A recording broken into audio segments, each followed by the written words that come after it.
and the weight loss if need to be. But really throughout the rehearsals, you get a closer look.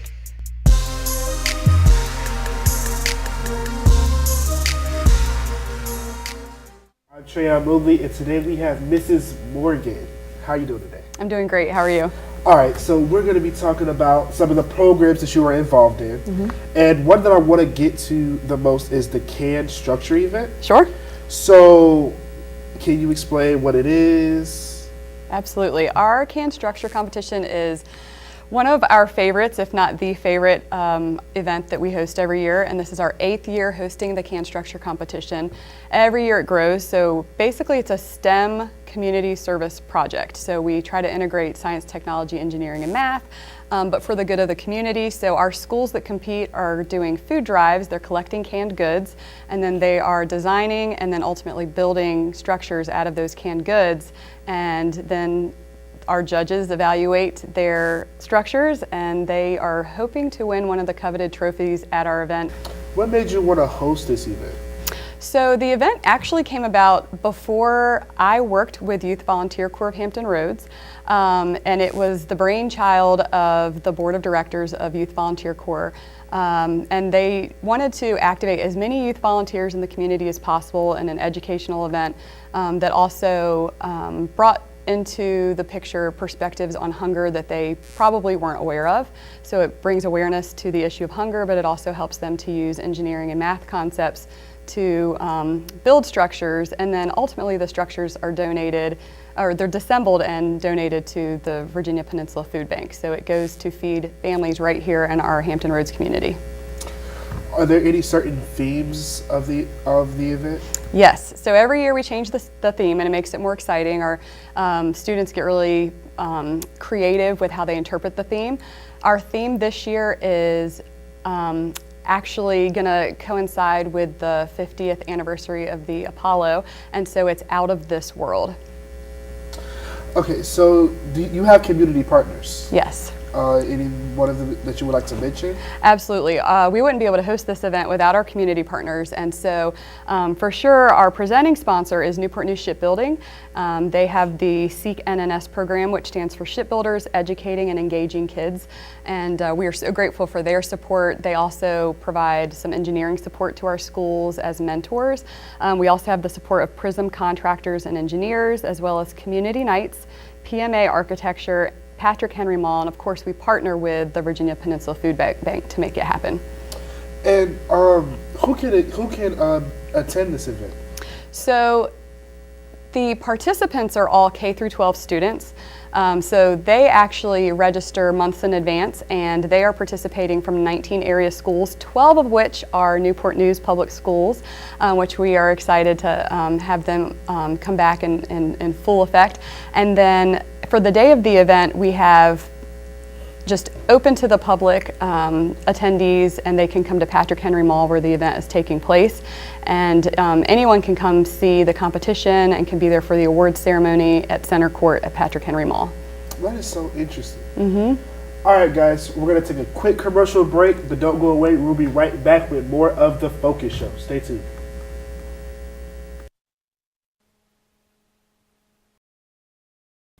Research shows that reading aloud is the single most important thing you can do to help a child prepare for reading and learning. More than 15% of young children, 3.1 million, are read to by family members fewer than 3 times a week. Only 48% of young children in this country are read to each day. Is 15 minutes enough to make a difference? Yes.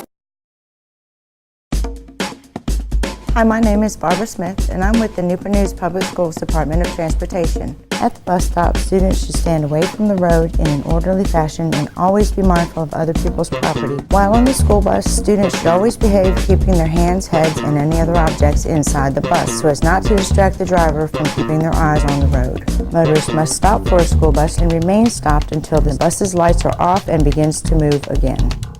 Here at Transportation, our #1 objective is the safety of the children. Welcome back to the Focus Show. I'm your host, Treyon Mobley, and here we have Mrs. Morgan. Now, before we went to commercial break, we were talking about the CAN Structure event. I want to move to another event, the Big Build event. Yes. So what is that? So you can probably tell I'm pretty excited about this one. It is a brand new initiative. We are trying to put power tools in the hands of young people so that they can build confidence around building and constructing things for the benefit of the community. So we actually are going to be building a community learning garden at Saunders Elementary School. We actually started with a kickoff event the first weekend of March, where we just spent some time there with our youth volunteers beautifying the entryway of Saunders, and it will culminate with a beautiful community learning garden that involves the construction of picnic tables, a rain catchment structure. They're obviously going to be enclosing the garden with a fence, and we will also have raised flower beds. But a really cool feature is that our youth volunteers are also going to build story walk stations so that the students at Saunders can have a story walk that they can use during recess time that also allows them to practice some of their literacy skills. What made you want to be a part of this project? So our youth advisory board, we were actually discussing at one of our meetings a grant opportunity, and it was designed again to provide more service opportunities for youth volunteers, but through this idea of constructing things and really helping them to build confidence around the use of power tools and using math and engineering skills.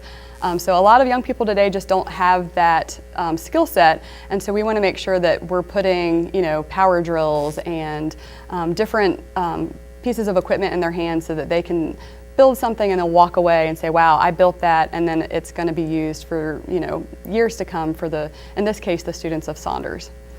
Are there any community partners involved in this project?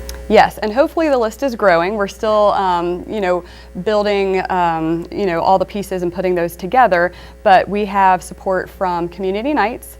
Also, 84 Lumber, they're donating materials to help us with the project. And then we also are partnering with Furled and Knotted. It's a community wood shop, and so we're going to be spending some of our time there actually building and constructing some of the items off-site.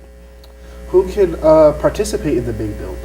So we are recruiting youth volunteers ages 11 to 18 from all over Hampton Roads, but we are putting a special emphasis on youth volunteers in Newport News. So we would love to get as many students from Newport News Public Schools involved in this project, specifically those who maybe attended Saunders Elementary. So we think it would be neat to have alumni of Saunders Elementary School come back for this project and leave a legacy via this community learning garden. How can people get involved or register? They can register by emailing us would be one method. Our email is info@yvchr.org. Also contacting our office. The number is 757-223-7078. We also have a website where they can access our program calendar, and there's a way for them to register online if they go through the online form. Okay. Can you tell us about the Youth Volunteer Corp and your mission? Sure. So the Youth Volunteer Corps of Hampton Roads, we've actually been here in Hampton Roads as an affiliate for 10 years. So this is our 10-year anniversary.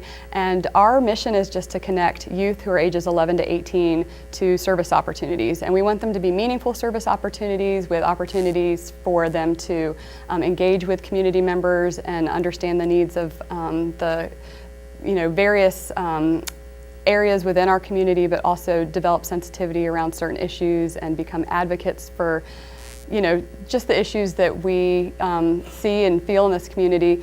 And the great thing about YVC is that we take all of the work out of trying to find a meaningful service opportunity for youth. So if they go to our website and they say, hey, I've wanted to serve seniors, or I want to work with veterans, or there's something that I want to do this weekend, by looking at our program calendar and signing up, they can serve, and then we have our team leaders there to facilitate icebreakers and service learning activities, but then they ultimately serve, and we track all of their service hours in our database. Is there anything you would like to add before we close up? Just that we obviously have a passion for serving, and we do it a number of different ways, whether it's through constructing things or hosting events, or cleaning the Nolan Trail or what have you. But we are always recruiting new youth volunteers, and the great thing about youth today is that they have so much value, and we want to make sure that they understand the value they have in this community through service. Well, I thank you, Miss Morgan, for coming in. This has been The Focus Show. I'm Treyon Mobley. Take care. In our The weight loss if need to be. But really throughout the rehearsals, you get a closer look